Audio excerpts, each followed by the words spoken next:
snake is in the grass. The snake is in the grass. The snake is in the grass. Ah, ah, answer my hum. Ah, ah, answer my hum. Ah, ah, answer my hum. They causing me alarm. You're welcome back. So we've learned two sounds, little sounds and little sound. So today we're going to put the two sounds together. I'm teaching you how to blend. So when you put your sounds together, it makes a new word. All right, so and this is beautiful. So we're going to put both sounds together. So when I have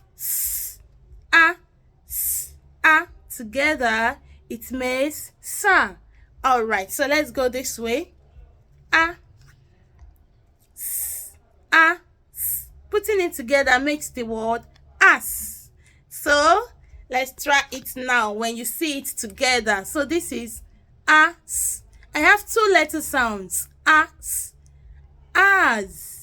So the word is what? As. So when you learn to pronounce your sounds, you join them together, it gives you a new word. So let's go again. As. Beautiful. Now let's look at this one. Sa. All right, so we've made two new words today. So see you in my next video to make other sounds and new words together. I love you.